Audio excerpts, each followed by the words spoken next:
Okay, we're heading out to the start here. Final day. We're equal first with the guy that has his own page on the website because he's won 9 nationals and 3 worlds. So we'll see how we go. Way more breeze than even Predictwind said, so that's interesting. It's back around to the east today, so that's like what we had the first day. So the course for the day was just the triangle windward return that we'd been doing for the other days. There's a bit of boat end in it, but we sort of want to go left anyway. 2 boats on the starboard here. 20 now. 15, 12, 11, 10, 9, 8, 7, 6, 5, 4.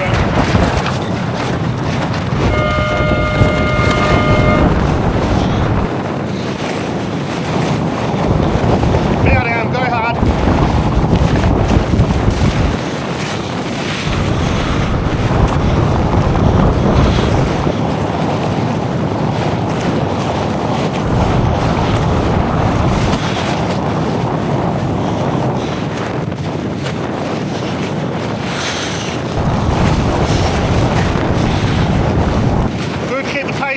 So the goal here is to just win the drag race off the start.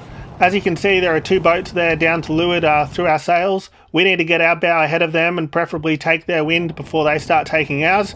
If we don't get ahead of them now and the breeze was to shift to the left, that would mean that we'd be pointing at their transoms. So we need to put them away as quick as we can, and that was pretty much the goal here.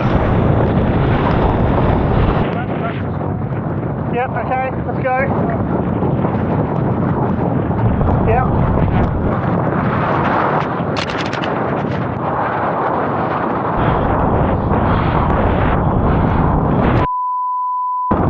So despite my best efforts to slow us down by getting tied up in everything with my camera, we really did want to get to the top mark first in this first race of the day. When you're tied with a triple world champion and this is only your 3rd day sailing the boat, you've got to make the most of the opportunities, and we knew we were quick upwind but not so much downwind. So yeah, very important for us to get to the top mark first.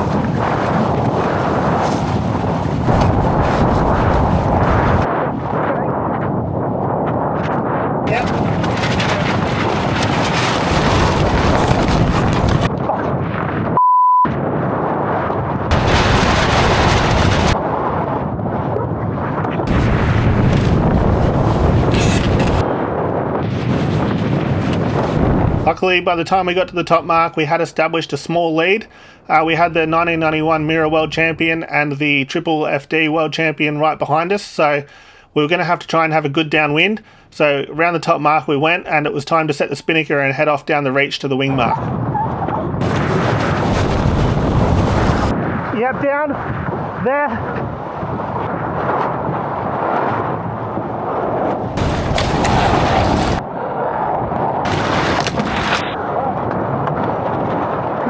Off the rig. Yep. So as you saw there, the rivets that secure that cleat to the carbon fibre mast had basically corroded out, and when I pulled up the spinnaker pole launcher rope, the cleat basically came straight off the rig. The only thing that was holding it there was just a tiny little bit of dyneema that someone had lashed there as a just-in-case method probably 10 or 15 years ago. So our whole nationals was hanging on by literally a piece of string at this point, and it could have been all over.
Up over here. Yeah.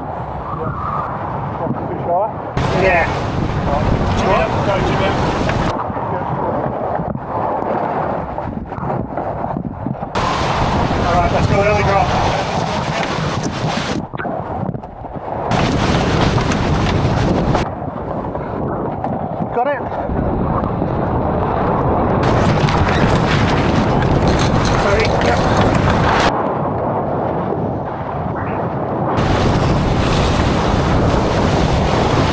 So just before the wing mark, we identified that the next reach looked really shy and not really suitable for a spinnaker. So that gave us a nice 2-sail reach, and before we knew it, we were at the bottom mark, ready to go upwind for the final time in this race.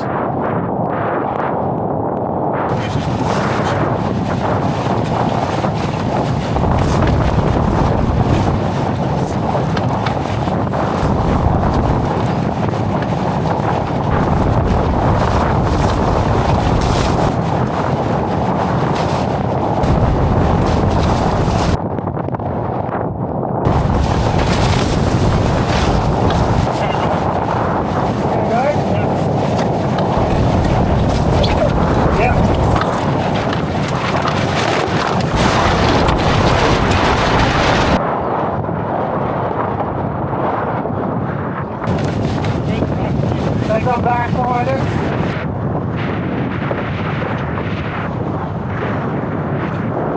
Pull it, here we go.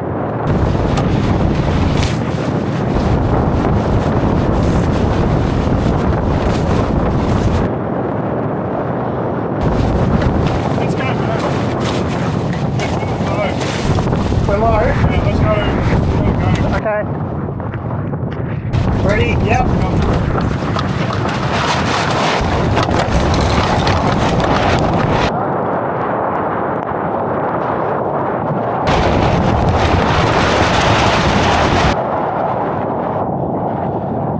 So as you saw there, having a YouTube channel really does slow you down. The cameras tend to get tangled on all sorts of stuff. So yeah, if you do like the videos, please hit the subscribe button, because it slowed us down a fair bit in this race, but it's so good to see how much everyone likes the videos. And yeah, I love reading the comments and everything. So thanks to everyone that commented on that last video and everyone that subscribed to the channel. It's really appreciated.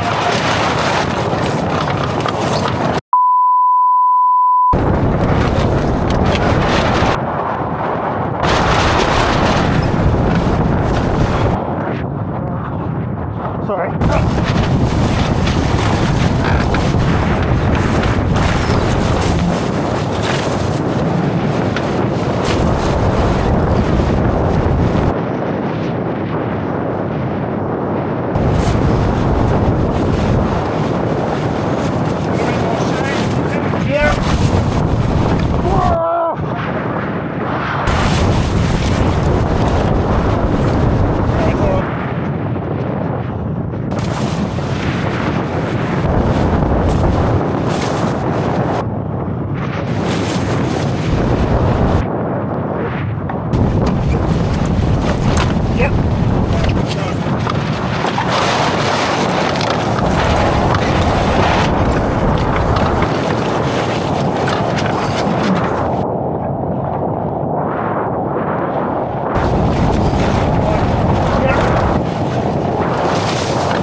So as you saw, the little bit of Dyneema snapped, and I had no choice but to hold onto the spinnaker pole launcher line the whole way down this final run. I'd just like to address the allegations of cheating in the last video. It was speculated that I was wearing a weight jacket. That's just my life jacket. Wearing a weight jacket is illegal under Rule 50 of the Racing Rules of Sailing.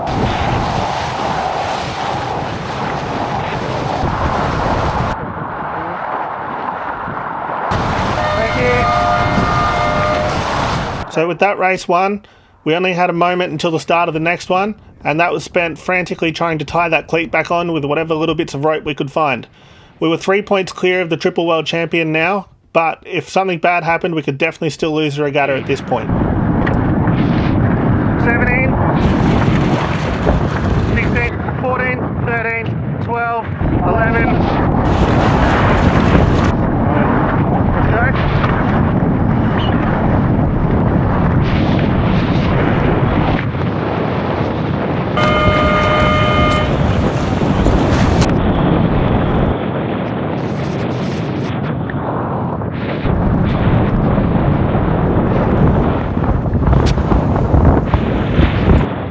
So after a decent start, heading left, which was the way we wanted to go, Matt decided we needed more power.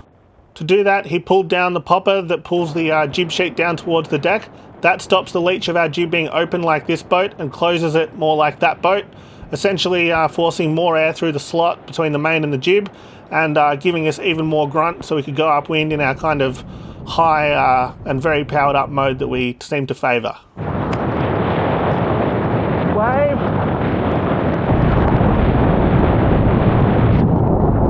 This is good, keep going.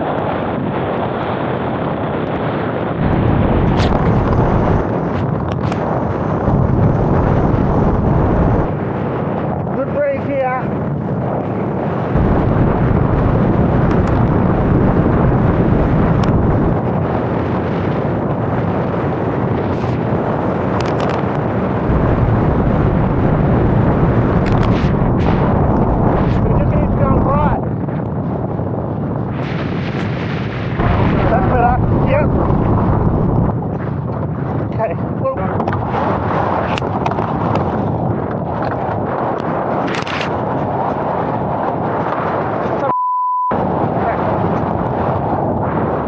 Again, cameras love to get tangled on stuff, but like I said, it's worth it to see how much everyone likes these videos.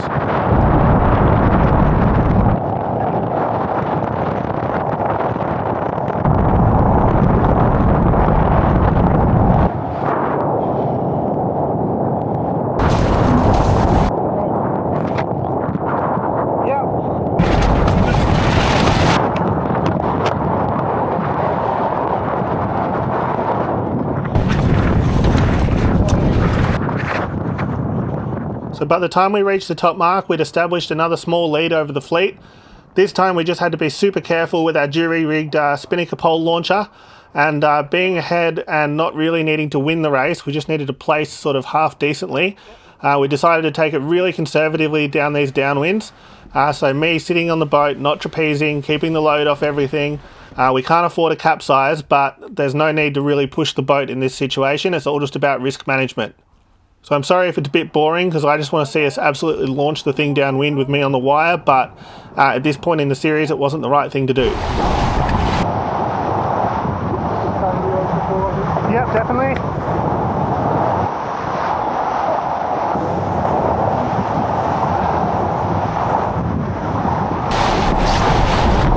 Let's go.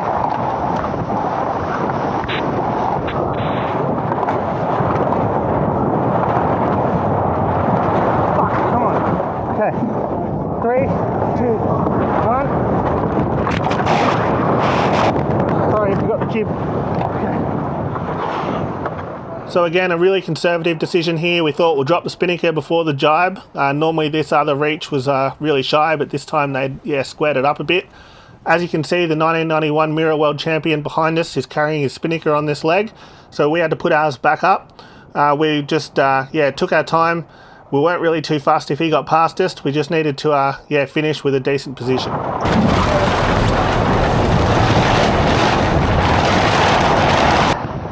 Okay, pulling.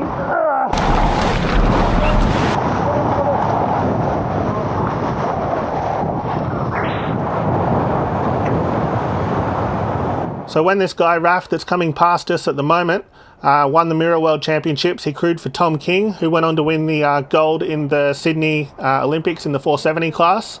So that's pretty cool, and you can see why he's pretty quick.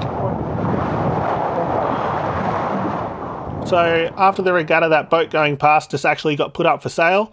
I found out that it won the gold medal when it was sailed by the Danish team at the Olympics in Korea in 1988. It's amazing that a boat can win an Olympic gold medal in 1988 and still be competitive 38 years later at an Australian National Championships. Like, when you think about the fact that they're going for the cost of less than like a decent road bike, I can't think of many other sports where the equipment is competitive for that long. Like, I don't think you'd get that much life out of something like a racehorse or anything else you can think of.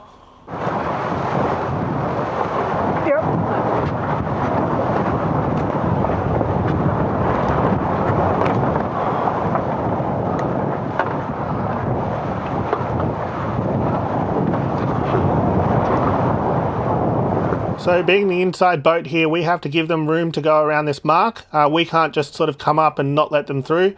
So yeah, that's kind of to our disadvantage because they're going to steal our wind on the next leg unless we do something about it. So our strategy here is to get me out on the trapeze early and try and shoot through to leeward, essentially get the speed up, make sure we're still getting clear wind around the front of their sails there. And here we're only just hanging on to it. Like, these guys have the crew that won the 2005 Laser Boys Youth Championship. He used to sail to school, if I remember correctly. And yeah, so they've got a really good crew, really good skipper, not that much less weight than us, but their rig is set up way differently. So our rig's really upright. That's the light air Genoa set up to light air settings, and we'd been using it to have that high mode. As soon as we got into a footing contest like this, where it's all about speed and going low, we actually just couldn't get through because the boat was configured completely wrong for it, even with my size on the wire. So eventually we decided to tack out and get out of there and try and use the mode that we liked to come out back at them a bit further up the beat. What?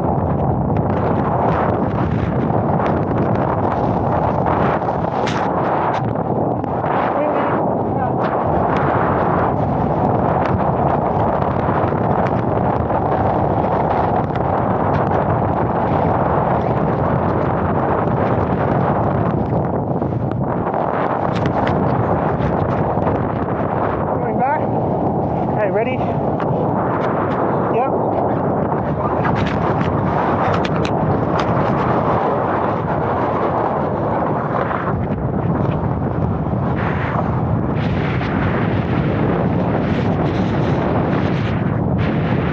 Just a massive thanks to everyone on Patreon that continues to support the channel. It's really appreciated to help these videos keep coming out most weeks.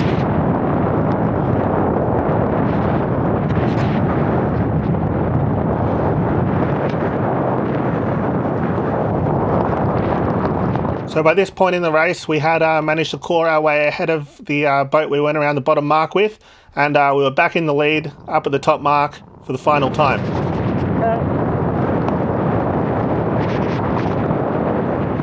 It was then when we tacked on the port ley line that we got a bit lost and weren't quite sure what the course was. So as you'll see in a second, they've laid a pink mark that under the sailing instructions is a replacement marker, but at the bottom mark they didn't seem to do any kind of signal that the course had changed. So essentially we ended up going around both the new mark, and then they'd put the old mark back in the water by this point. So we went around the new mark, then the old mark, and then downwind to the finish, whereas the boat behind us in second went straight to the old mark and to the finish. So in this race we came second, but again, risk management, we couldn't afford a disqualification. A second was more than fine for us. So that red arrow is pointing at the pink mark they'd laid, but yeah, we just played it safe in this situation because we weren't sure. So after that second place in that race, that put us a few points clear of the triple world champions. So in this final race, we pretty much just needed to not get disqualified in a really bad way, and we'd win the national championship. Unfortunately, all my cameras had died by this point because we'd been on the water for a very long time. The race itself wasn't too different to race 2. I had a few clumsy moments that sort of cost us up this first beat. So we were in second to those guys on Oz 7, the 1991 Mirror World Champion, for the whole race. And we were just super conservative, didn't push it too hard, and we're very happy with the second. And with the second place and the discard of that 6th from the first heat, that made us the national champion. The trophy itself is an amazing piece of Australian yachting history, containing people like Rolly Tasker, Robert Miller, who went on to become Ben Lexon and designed the wing keel in Australia too, and the whole boat, Sir James Hardy, and of course Jordan Spencer from the Barkarati Sailing Podcast. And now, through having a really good skipper and me maybe being a bit tall and heavy, somehow now I get my name on the same trophy as my childhood heroes. So thanks for watching. I hope you liked this Flying Dutchman series, and I'll see you next time.